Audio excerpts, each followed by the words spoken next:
So hello everyone, welcome to Q B class. Geography series में ये तीसरा लेक्चर है। इसमें हम लैटीट्यूड और लॉन्गिट्यूड यानी अक्षांश और देशांतर को कंटिन्यू करेंगे। इसके पहले वाले पार्ट 2 में हमने लैटीट्यूड यानी अक्षांशों को बहुत ही अच्छे से देखा था। अगर आपने वो लेक्चर नहीं देखा है तो आप इस यूट्यूब चैनल पे जाइए। यहाँ पे आपको ये ज्योग्राफी का एक ऐसा प्लेलिस्ट मिलेगा, उसमें ज्योग्राफी 2 नाम से लैटीट्यूड और लॉन्गिट्यूड्स का पार्ट 1 है। ये पार्ट 2 लेक्चर है। इसके पहले का पार्ट 2 1 लेक्चर जो है वो ज्योग्राफी 2 नाम से उधर डाला हुआ है, अपलोडेड है। आप उस पर जाइए और लैटीट्यूड से यानी अक्षांश रेखाओं से रिलेटेड हमने उस पर बात की है।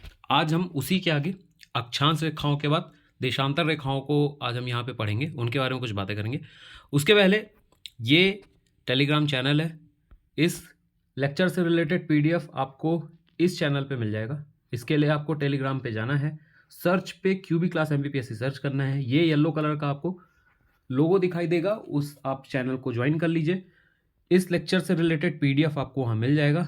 इसके अलावा जो भी प्रैक्टिस क्वेश्चंस हम यहाँ पे डालते हैं वो आपको क्विज फॉर्मेट में भी देखने को मिल जाएंगे। तो कुछ अदर इन्फॉर्मेशन भी जो करंट कोर्स चल रहा है उससे रिलेटेड आपको कुछ अदर इन्फॉर्मेशन भी उस चैनल पे मिल जाएगी, ठीक है। इसके अलावा ये हमारा यूट्यूब चैनल है। यूट्यूब चैनल को भी आप सब्सक्राइब कर लीजिए और नोटिफिकेशंस ऑन कर लीजिए, जिससे जब भी नेक्स्ट लेक्चर आपको आएगा आपको डायरेक्ट उसका नोटिफिकेशन मिल जाएगा। तो चलिए शुरू करते हैं। शुरू करने से पहले सबसे पहले मैं आपको ये वापस रिवाइज कराना चाहूँगा कि किसी भी मैप में नॉर्थ यानी उत्तर और दक्षिण यानी साउथ ये कॉमन होता है। मतलब जब भी आप ऊपर की ओर देखेंगे किसी भी मैप में तो ये डायरेक्शन हमेशा नॉर्थ होगा यानी उत्तर होगा, और इसके उल्टा यानी नीचे की ओर जो डायरेक्शन होगा वो हमेशा दक्षिण होगा। जब आपका फेस या मुंह नॉर्थ की ओर है, ध्यान दीजिएगा, जब आपका फेस नॉर्थ की ओर है तो जो आपका राइट हैंड होगा वो हमेशा ईस्ट यानी पूर्व होगा। मैं फिर से रिपीट कर रहा हूँ, जब आपका मुंह उत्तर की ओर होगा तो जो आपका दाहिना हाथ होगा वो पूर्व की ओर होगा, और जो आपका लेफ्ट हैंड होगा यानी कि जो बायां हाथ होगा वो पश्चिम की ओर होगा। तो इस तरीके से नॉर्थ, साउथ, ईस्ट और वेस्ट यानी कि उत्तर, दक्षिण, पूर्व, पश्चिम, उत्तर, दक्षिण, पूर्व और पश्चिम ये कॉमन होते हैं हर मैप में, ठीक है। ये बात हम पहले भी कर चुके हैं, खैर यहाँ पे ये रिवीजन के पर्पज से था। तो जैसा कि हमने पहले देखा है कि हम लैटीट्यूड और लॉन्गिट्यूड्स, ठीक है, ये लैटीट्यूड्स हैं यानी अक्षांश रेखाएं, और लॉन्गिट्यूड इनके बेसिक जानकारी हमने पहले बात कर चुकी है। अगर आपने वो लेक्चर नहीं देखा है तो वापस देखिए। उस लेक्चर में हमने कुछ इंपॉर्टेंट लैटीट्यूड्स यानी अक्षांश रेखाओं की बात की थी। ये वाली जो लाइन है सेंटर वाली, ये इक्वेटर यानी विषुवत रेखा कहलाती है, उसी को हम भूमध्य रेखा बोलते हैं, ठीक है।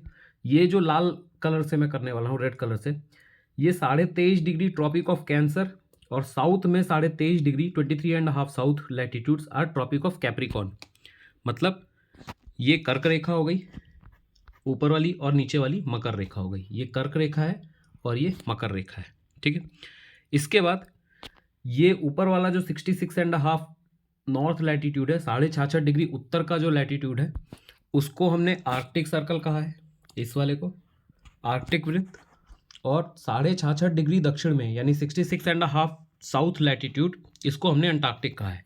ये सब चीज़ें हम पुरानी क्लास में देख चुके हैं, तो आई होप ये आपको आता होगा। चलिए इसके आगे की बात करते हैं। लैटिट्यूड और लॉन्गिट्यूड्स में हमने कुछ उनके बेसिक देखे थे, उनका आप चाहे तो रिवीजन यहाँ से कर सकते हैं। दोनों ही इमेजिनरी होती हैं। लैटिट्यूड हॉरिजॉन्टल लाइन से, लॉन्गिट्यूड वर्टिकल लाइन से। ये कंप्लीट सर्कल है और कॉन्सेंट्रिक सर्कल है, मतलब इनका सेंटर सेम होता है। ये सेमी सर्कल है जो नॉर्थ पोल को साउथ पोल से कनेक्ट करती हैं। ये टोटल 100 एंड 180 नंबर में होती हैं, और लॉन्गिट्यूड जो है वो 200 360 होती हैं कुल। अब लैटिट्यूड्स में 179 में से जो आपकी 2 हैं वो पॉइंट हैं, और बाकी 179 आपके सर्कल होते हैं।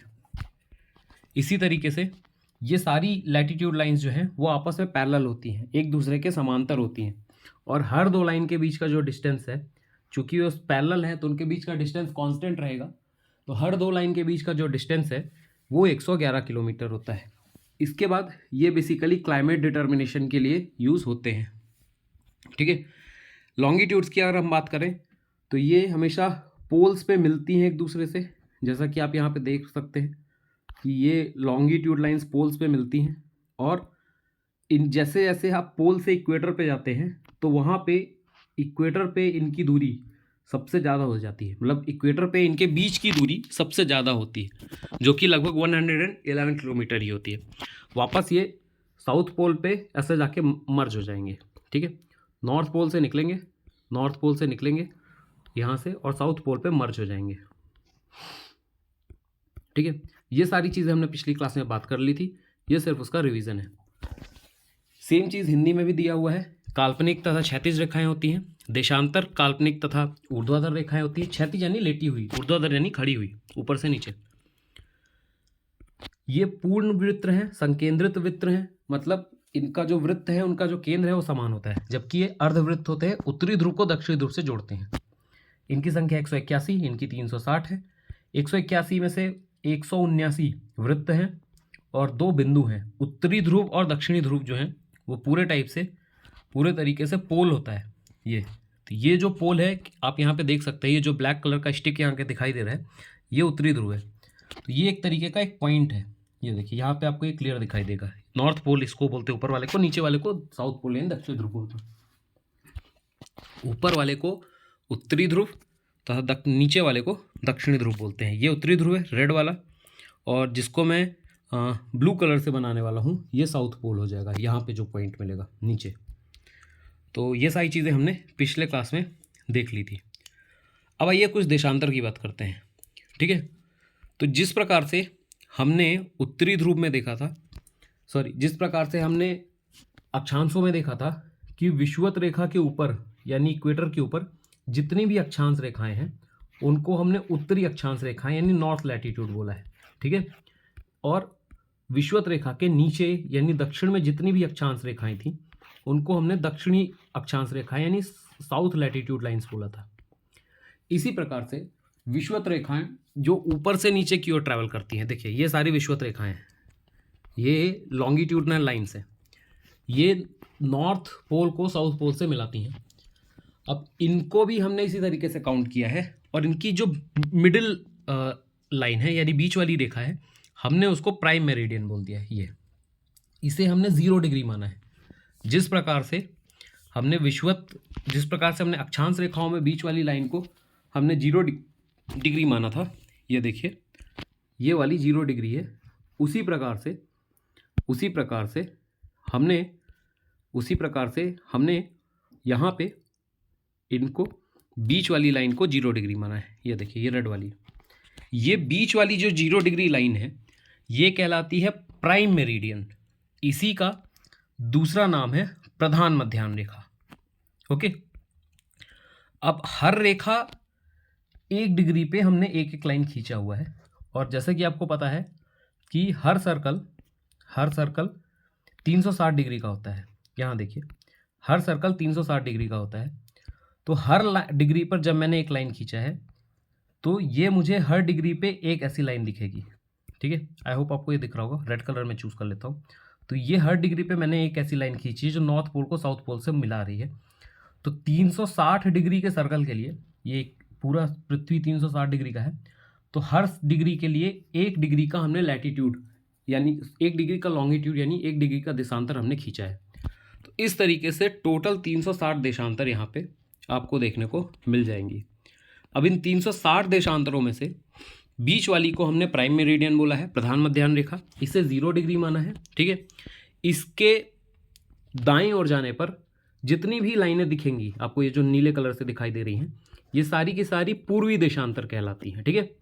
तो जैसे हमने अक्षांश रेखाओं में ऊपर और नीचे काउंटिंग किया था 0 से 90 तक, इसी तरीके से यहाँ पर 0 से 180 तक जाएंगे। क्यों? क्योंकि दोनों साइड पे टोटल 360 है, आधी मैंने राइट साइड में डिवाइड कर दी और आधी लेफ्ट साइड में।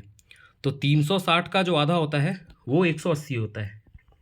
तो आपको 180 लाइनें ईस्ट में दिखाई देंगी, पूर्व में दिखाई देंगी, और 180 लाइनें आपको पश्चिम में दिखाई देंगी, ठीक है। तो हर डिग्री पे जब मैंने एक लाइन खींच दी है तो ये 1 डिग्री हो गया, उसके बाजू में 2 डिग्री, 3 डिग्री, 4 डिग्री, इस तरीके से करते करते हम 180 डिग्री पूर्व तक चले जाएंगे। और जब हम बाईं ओर जाएंगे यानी कि लेफ्ट साइड में जाएंगे, लेफ्ट में हमको क्या मिलता है? वेस्ट। तो जब लेफ्ट साइड में जाएंगे तो हमको ये 1 डिग्री वेस्ट, 1 डिग्री पश्चिम, 2 डिग्री वेस्ट, 2 डिग्री पश्चिम, 3 डिग्री वेस्ट, 3 डिग्री पश्चिम, ऐसे करते करते बढ़ते बढ़ते हम 180 डिग्री पश्चिम तक चले जाएंगे। लेकिन ग्लिच ये है सर, ग्लिच क्या बोला है, ये कॉन्सेप्ट ये है कि ये जो 80 डिग्री की लाइन है, ये जो 180 डिग्री की ईस्ट वाली लाइन है, पूर्व वाली लाइन है, और ये 1 डिग्री की 180 डिग्री की जो 180 डिग्री की जो वेस्ट वाली लाइन है, 180 डिग्री ईस्ट यानी 180 डिग्री पूर्व और 180 डिग्री पश्चिम की ये जो दो लाइनें हैं, ये पीछे से मिल जाएंगी।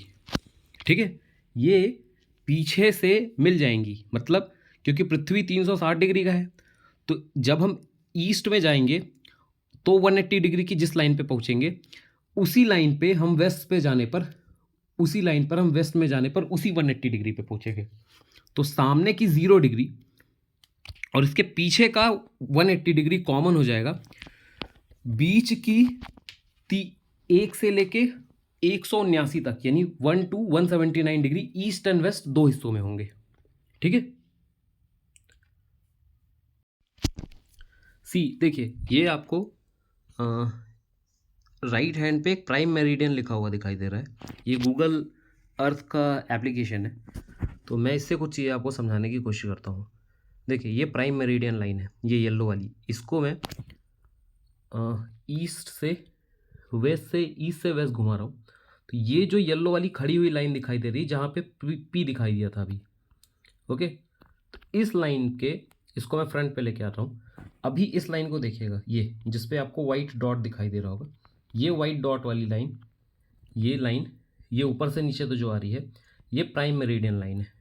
ठीक है, अब इसके जैसे ही हम ईस्ट पे जाएंगे तो ये आपको 20 डिग्री ईस्ट, 30 डिग्री ई, 50 डिग्री ई, 70 डिग्री ई, 180 डिग्री, 120 डिग्री, 140 डिग्री ई, 150 डिग्री ई, 170 डिग्री ई, और उसके बाद ये जो दूसरी येलो लाइन देखने को मिल रही है 170 डिग्री ई के बाद में, जहाँ पे डॉट और ई के बीच से जो येलो लाइन ऊपर से नीचे तक जा रही है, ये 180 डिग्री की लाइन है। ठीक है, अब इससे के लिए हमने क्या किया है, हम पूर्व की ओर गए हैं मेरिडियन से, मैं वापस मेरिडियन पे आ जाता हूँ। देखिए, दूसरी येलो वाली जो खड़ी खड़ी लाइन है ऊपर से नीचे आ रही है, ये जहाँ आपको 10 डिग्री डब्ल्यू दिखाई दे रहा है, ये ऊपर से नीचे आने वाली लाइन जो है, ये प्राइम मेरिडियन है। इससे हम पूर्व की ओर गए थे और 0 से लेके 180 तक गए थे, इस लाइन तक हम गए हैं, इस येलो लाइन तक जो ऊपर से नीचे तक आ रही है। ठीक है, अब वापस हम प्राइम मेरिडियन पे जाएंगे। ये हमारा प्राइम मेरिडियन है, ये जो अफ्रीका से क्रॉस हो रहा है। अब इससे जब हम वेस्ट पे जाएंगे तो आपको देखिए 10 डिग्री डब्ल्यू, 30 डिग्री वेस्ट यानी डब्ल्यू, 70 डिग्री वेस्ट दिखाई दे रहा है। अब ये 100 डिग्री वेस्ट हो गया, 110 degree west, 110 degree west, 130 degree west, west यानी पश्चिम, फिर 150 डिग्री वेस्ट, 160 डिग्री वेस्ट और 170 डिग्री वेस्ट आपको दिखाई दिया। फिर से ये येलो लाइन आ गई। अब ये जो येलो लाइन है वो 180 डिग्री है। कहने का मतलब ये है कि प्राइम मेरिडियन अर्थ पे दो लाइन है, ये ऊपर देखिए, टॉप से देखिए, आपको दो लाइनें दिखाई देंगी। ठीक है, एक टॉप लाइन आपकी ये वाली गई है, ये वाली जिस पे आपको वाइट डॉट दिखाई दे रहा है, और एक वाइट डॉट वाली लाइन आपको इधर दिखाई दे रही है। ठीक है, तो जब ये चीज़ें आप देखेंगे तो आपको ये समझ में आएगा कि कुल दो लाइनें हैं। सामने 0 डिग्री की लाइन है जिसको हमने प्राइम मेरिडियन बोला है, और पीछे 180 डिग्री की लाइन है। 0 से 180 के बीच ईस्ट में भी 171 लाइन है, 179 लाइनें हैं, और वेस्ट में भी यानी पश्चिम में भी 171 लाइनें हैं। तो इस तरीके से 0 डिग्री की एक लाइन प्लस 179 लाइन वेस्ट की प्लस 179 लाइन ईस्ट की और प्लस 180 डिग्री की लाइन, टोटल 360 लाइनें हैं। ये 360 देशांतर है। ठीक है, तो ये आपको मेरे हिसाब से समझ में आ गया हो गया। प्राइम मेरिडियन को हिंदी में प्रधान मध्याह्न रेखा बोलते हैं। मेरिडियन मतलब लॉन्गिट्यूड्स होता है। हर डिग्री लॉन्गिट्यूड को, हर 1 डिग्री वाली लॉन्गिट्यूड लाइन को उतने डिग्री का मेरिडियन बोला जाता है। जैसे 30 डिग्री ईस्ट लॉन्गिट्यूड को 30 डिग्री ईस्ट मेरिडियन बोला जाता है। मेरिडियन वर्ड जो है, मध्याह्न रेखा जो है, वो लॉन्गिट्यूड के लिए यूज़ होता है। ठीक है, तो आई होप ये चीज़ आपको यहाँ पर समझ में आ गया होगा। एक बार फिर से देख सकते हैं, ये जो येलो लाइन है, ये जो अफ्रीका से जा रहा है, जहाँ आपको 10 डिग्री डब्ल्यू दिखाई दे रहा अभी, ये वाली लाइन, ये लाइन इक्वेटर, सॉरी, ये लाइन प्राइम मेरिडियन है। और इससे मैं ईस्ट पे जाऊँगा तो वापस घूमते घूमते 180 डिग्री पे पहुँच गए। ठीक है। अब 180 डिग्री से फिर से मैं अगर उसी डायरेक्शन पे कंटिन्यू मूव करता रहूँगा, वापस ईस्ट पे ऐसे मूव करता रहूँगा, तो मैं घूम के वापस, देखिए ये वापस अफ्रीका आ गया और ये वही वाली लाइन आ गई, ये जो ऊपर से नीचे तक जा रही है, तो ये वापस मैं उसी लाइन पे आ गया।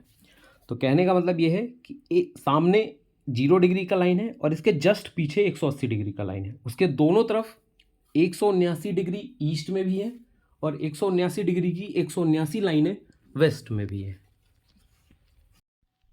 इसके आगे अब हमने ये समझ लिया है कि फिर से मैं वही कॉन्सेप्ट पे रिपीट कर रहा हूँ, ये प्राइम मेरिडियन है, इसके पूर्व में जाएंगे यानी हम दाहिनी ओर जाएंगे तो आपको 1 2 3 4 ऐसा करते हुए पूरी 179 लाइन मिलेंगी, यानी 179 देशांतर रेखाएं देखने को मिलेगा, ठीक है। और पश्चिम में जाने पर 179 देशांतर रेखाएं आपको देखने को मिलेगा। और ये जो आखिरी का रेड कलर से मैं बना रहा हूँ, 180 डिग्री का देशांतर इधर और 180 डिग्री का देशांतर इधर, ये दोनों कॉमन लाइन है, ठीक है। ये इसके जस्ट पीछे आएंगी। हमने ग्लोब को खोल के उसको मैप बना दिया है। ग्लोब 3D होता है, मैप 2D होता है, तो मैंने गोले को खोल के उसे इस कागज़ में रख दिया है, तब उसको हम मैप बोलने लगते हैं। तो इसलिए ये जो दो आखिरी की लाइनें हैं ये एक्चुअली में एक दूसरे को के ऊपर लाई करेंगी, मतलब एक दूसरे के ऊपर ही बैठेंगी। चलिए आगे बात करते हैं। इसके बाद अब एक कॉन्सेप्ट ये आता है कि जैसे हमने यहाँ पे लिखा हुआ है कि देशांतर का इस्तेमाल जो होता है वो समय निर्धारण के लिए किया जाता है। तो आइए इस पे बात कर लेते हैं। देखिए, पृथ्वी हमारी पश्चिम से पूर्व की ओर घूमती है कुछ इस प्रकार से, ठीक है। आपने बचपन में पढ़ा होगा कि सूरज पूर्व से निकलता है, सन अराइजेस इन द ईस्ट, लेकिन ऐसा नहीं है, सूरज कहीं से भी नहीं निकलता है, सिर्फ पृथ्वी वेस्ट टू ईस्ट रोटेट करती है। पृथ्वी वेस्ट टू ईस्ट रोटेट करती है, अर्थात पृथ्वी अपने अक्ष पर पश्चिम से पूर्व की ओर घूमती है। तो जो हिस्सा सूरज के सामने है, जैसे ये हिस्सा सूरज के सामने है, तो यहाँ पे दिन हो जाएगा, डे, और जो हिस्सा सूरज के पीछे है, सामने नहीं है, ये वाला हिस्सा, वहाँ पे नाइट हो जाएगा, वो रात हो जाएगी, ठीक है। तो इस तरीके से हम दिन और रात का निर्धारण करते हैं। अब जब हम दिन और रात का निर्धारण करते हैं तो अमूमन 12 घंटे का दिन कंसीडर कर लीजिए और 12 घंटे की रात कंसीडर कर लीजिए। तो जो हिस्सा सूरज के ठीक सामने है ना, सूरज के ठीक सामने है, वहाँ एकदम सबसे ज़्यादा गर्मी होगी क्योंकि वो सबसे ज़्यादा दिन में है। मतलब ये है कि वो दोपहर का 12 बज रहा होगा लगभग, ठीक है। मैं एक अंदाजे में बात कर रहा हूँ, लगभग की बात कर रहा हूँ, अप्रॉक्सीमेटली। और जो हिस्सा सूरज के ठीक उल्टे दिशा में है, वहाँ एकदम अंधेरा रहेगा, यानी कि वहाँ पे हम मिडनाइट कंसीडर कर सकते हैं, ठीक है। तो अब इस हिसाब से टाइम पीरियड को भी डिसाइड कर लीजिए, क्योंकि ये पृथ्वी को पूरा 360 डिग्री चक्कर लगाने में 24 घंटे लगता है। ये गोला कितना हो गया, 360 डिग्री का हो गया, और इसको पूरा करने में पृथ्वी 24 घंटा लेती है। पृथ्वी अपने अक्ष पर 24 घंटे में पूरा एक चक्कर तय करती है। It rotates on its axis, earth rotates on its axis in 24 hours. और 24 आवर को कंप्लीट करने के लिए आपको 24 घंटे चाहिए। तो मतलब ये है कि अगर मैं इस कैलकुलेशन को बढ़ाऊं तो 1 घंटे में लगभग 15 डिग्री देशांतर पृथ्वी मूव करती है, ठीक है। कैसे, आइए देखते हैं। सपोज ये एक लाइन है, ये यहाँ पर सुबह का सपोज 12 बजा हुआ है या 11 बजा हुआ है।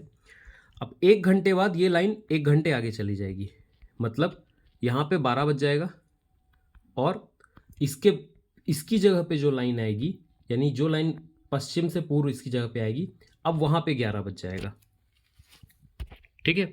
फिर से सपोज मैंने इस लाइन पे सूरज की किरण जहाँ सबसे पहले पड़ती है उसको मैंने 5 बजे सुबह का बोला है, वहाँ पे 5 AM होता है।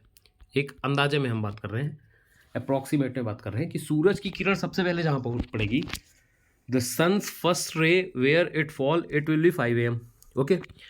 After 1 hour this place will shift toward the east, ये पार्ट जो है ये पूर्व की ओर आगे खिसक जाएगा, ठीक है। तो 1 घंटा आगे खिसकने के बाद उस जगह पर 6 बजने लगेगा, और अब जो हिस्सा सूरज के सामने आएगा, यहाँ तो 6 बज चुका है, अब जो हिस्सा सूरज के सामने आएगा वहाँ पे 5 बजेगा। फिर 1 घंटे बाद ये 5 बजे वाला हिस्सा आगे चला जाएगा, ठीक है, और इसके पीछे वाला हिस्सा यहाँ पर आ जाएगा। मतलब अब इस दूसरे प्लेस पे 6 बज रहा है, तो पहले वाले प्लेस पे 1 घंटा और आगे चला जाएगा, मतलब 7 बजेगा। ठीक है, इसको हम दूसरे तरीके से देखने की कोशिश करते हैं। देखिए ये ग्लोब है, ऊपर आपको ये जहाँ पे मैं पॉइंटर लेके आता हूँ वो प्लेस हाईलाइट, जिस जगह पे मैंने पॉइंटर किया है वो डार्क मतलब फ्लोरेसेंट कलर से शाइन कर रहा है। ठीक है, तो ये कंट्री कहलाती है सोमालिया। ऊपर देखिए सोमालिया का नाम लिखा हुआ है। तो सपोज सूरज की किरण यहाँ पे फर्स्ट यहाँ पे पड़ी और ये यहाँ पे 5 बजा हुआ है। 1 घंटे बाद पृथ्वी हमारा किधर घूम रहा है, इधर। तो 1 घंटे बाद पृथ्वी आगे चली जाएगी और अब सूरज की किरण इथोपिया पे पड़ गई है। तो जब इथोपिया पे पहली किरण पड़ेगी तो इथोपिया में 5 बजा हुआ है, लेकिन यहाँ से सोमालिया से इथोपिया जाने पर सन रे को यानी सूरज की किरण को 1 घंटा लगा है, मान लीजिए ऐसा माना जाए। तो जब सोमालिया पर 5 बजा हुआ था, ठीक है, उसके बाद 1 घंटे बाद इथोपिया पे 5 बज गया। तो जब इथोपिया पे 5 है तब सोमालिया पे 6 बज गया होगा, क्योंकि सोमालिया के लिए वो टाइम 1 घंटा आगे निकल चुका है। इसी तरीके से अगर मैं पृथ्वी को फिर से रोटेट करूं तो इथोपिया के बाद ये कंट्री आएगा साउथ सूडान। तो अब साउथ सूडान पे जब सूरज की किरण पड़ी है तो साउथ सूडान पे 5 बजा हुआ है, इथोपिया पे 6 बज गया है और सोमालिया में 7 बज गया है। इसी तरीके से जब मैं आगे जाऊंगा तो मेरी अगली सूरज की किरण सेंट्रल अफ्रीकन रिपब्लिक पे पड़ रही है। आपको आई होप आपको नाम ऊपर दिखाई दे रहे होंगे। तो जब ये सेंट्रल अफ्रीकन रिपब्लिक पे 5 बजा है, उस समय साउथ सूडान पे 6 बजा होगा और इथोपिया पे 7 बजा होगा और सोमालिया पे 8 बजा होगा, है ना। तो कहने का मतलब ये है कि जैसे जैसे मैं पश्चिम से पूर्व जा रहा हूँ मेरा टाइम पीरियड बढ़ता जा रहा है ना। यहाँ पे मेरा टाइम बजा हुआ था 5 सेंट्रल अफ्रीकन रिपब्लिक में, मैं पूर्व की ओर गया, साउथ सूडान पे 6 बजा है। वापस मैं इथोपिया पे गया पूर्व की ओर तो 7 बजा हुआ है और सोमालिया पर 8 बजा हुआ है। 8 7 6 5, मतलब पूर्व की ओर जाने पर मेरा टाइम जो है वो बढ़ रहा है, ठीक है, और पश्चिम की ओर जाने पर मेरा टाइम घट रहा है। वापस पश्चिम की ओर जाते हैं तो CAR से हम आगे जाएंगे तो ये कैमरून आ गए, तो कैमरून में थोड़ा सा कम टाइम होगा। फिर और आगे जाएंगे इस तरीके से नाइजीरिया के बाद टोगो, उसके बाद घाना। तो जैसे जैसे जैसे जैसे मैं, अब पृथ्वी मेरी इस तरीके से घूम रही है, देखिए पृथ्वी का रोटेशन इस तरीके से है, ठीक है। ये ब्राज़ील हो गया, ब्राज़ील के बाद पेरू हो गया, ठीक है। इसको हम थोड़ा सा आगे कर देते हैं तो वापस आपको ये इंडोनेशिया देखने को मिल गया।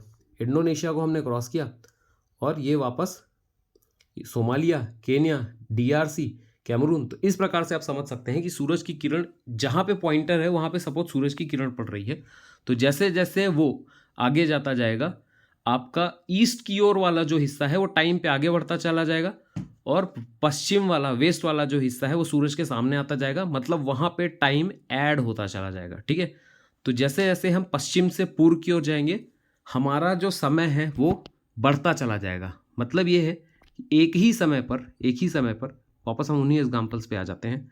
जब सेंट्रल अफ्रीकन रिपब्लिक पर 4 बजा है तो सूडान उससे ज़्यादा टाइम पर होगा, ठीक है। वापस मैं पूर्व की ओर जाऊँगा, इथोपिया उससे ज़्यादा टाइम पर होगा और सोमालिया उससे ज़्यादा टाइम पर होगा। या बोला जाए जब सोमालिया पर कोई 5 बजा है उदाहरण के लिए, तो यहाँ 4 होगा, यहाँ 3 होगा, यहाँ 2 होगा और यहाँ पे 1 होगा, इस तरीके से, ठीक है। तो आई होप ये चीज़ आपको समझ में आ गई होगी। तो आई होप अब ये चीज़ आपको समझ में आ गई होगी और एक चीज़ क्लियर हो गया होगा कि जैसे जैसे हम किसी भी जगह से पूर्व की ओर जाते हैं आपका समय बढ़ता है। अगर प्राइम मेरिडियन पे x टाइम बजा हुआ है आपकी घड़ी में तो यहाँ कहीं पे x + t बजा होगा और यहाँ कहीं पे पश्चिम पे x - t बजा होगा घड़ी में, ठीक है। आई होप ये आपको समझ में आ रहा होगा। चलिए, अब कितना बढ़ता है या कितना घटता है वो कैलकुलेट करने का बहुत ही सीधा सा फॉर्मूला है। जैसे कि हमने बात की कि 24 घंटे में पृथ्वी 360 डिग्री अपने एक्सेस पे घूम जाती है, तो 1 घंटे में घूमेगी 15 डिग्री। मतलब ये है कि अगर मैं 15 डिग्री आगे या पीछे जाऊंगा तो 1 घंटे का समय परिवर्तन हो जाएगा। ये 0 डिग्री है, यहाँ से मैं यहाँ कहीं 15 डिग्री ईस्ट की ओर जाऊँगा तो 1 घंटा बढ़ जाएगा, ठीक है। ये देखिए, और अगर 15 डिग्री वेस्ट की ओर जाऊँगा, पश्चिम की ओर जाऊँगा, तो 1 घंटा बढ़ जाएगा। मतलब ये है कि अगर यहाँ पे सुबह का 6 बजा हुआ है तो मैं पूर्व की ओर जाऊँगा तो 15 डिग्री पर 1 घंटा यानी 7 बजेगा, और इधर पश्चिम की ओर जाऊँगा, वेस्ट में जाऊँगा, तो 15 डिग्री वेस्ट पे 1 घंटा कम हो जाएगा, यानी कि यहाँ पर 5 बजा होगा।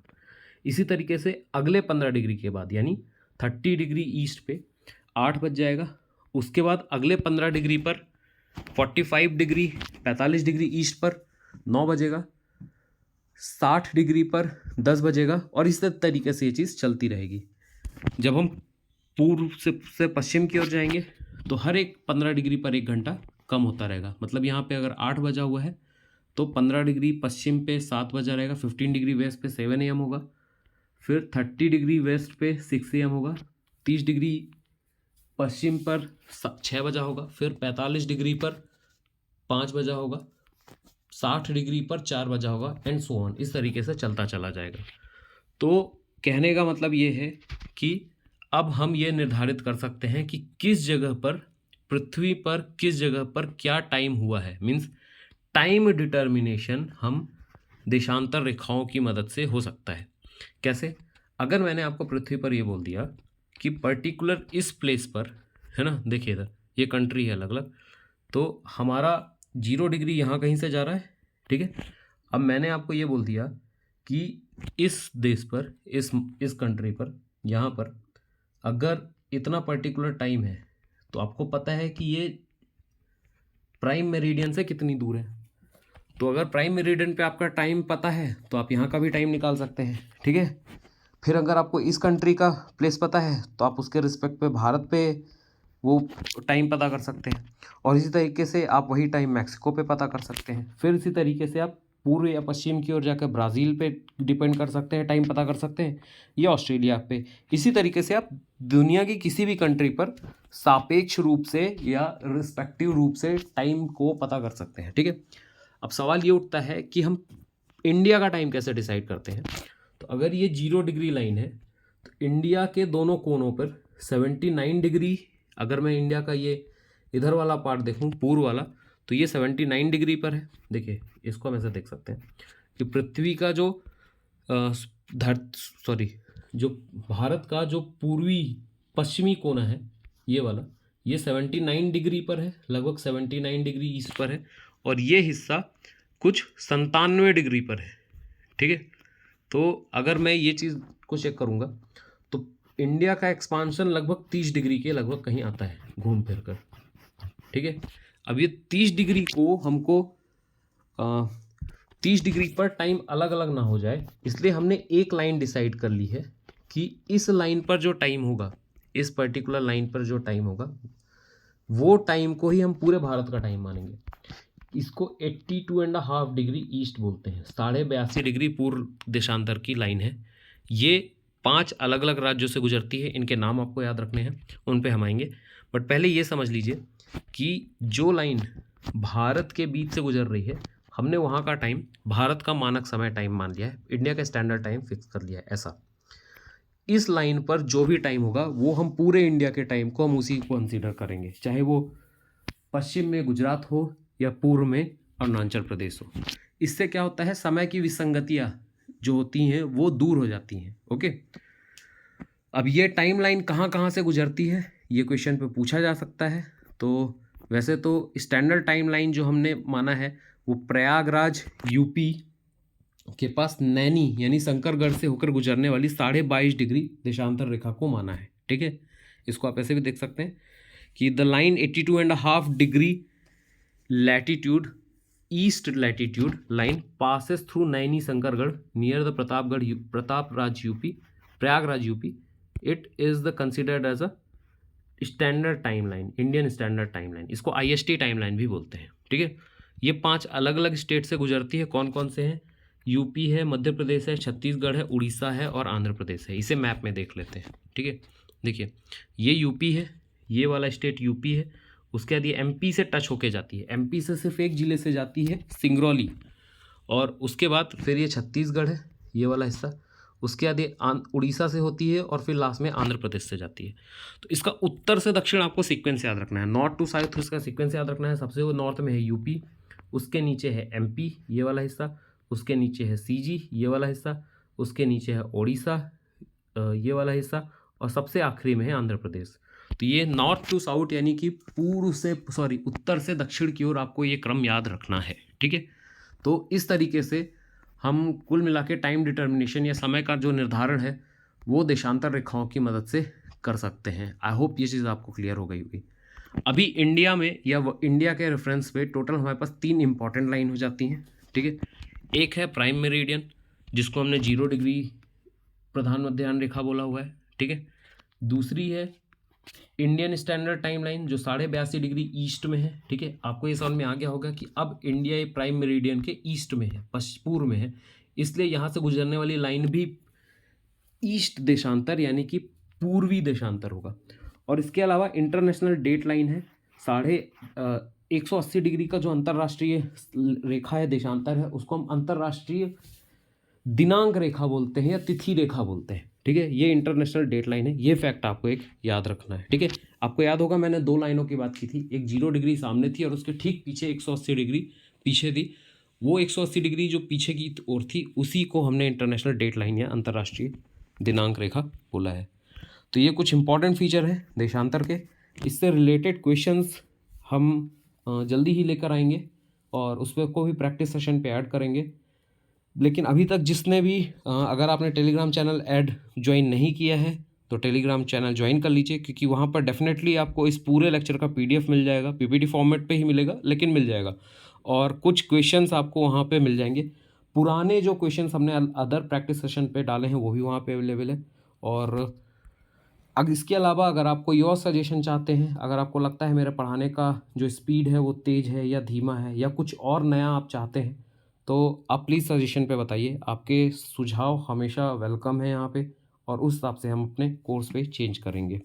तब तक के लिए थैंक यू सो मच।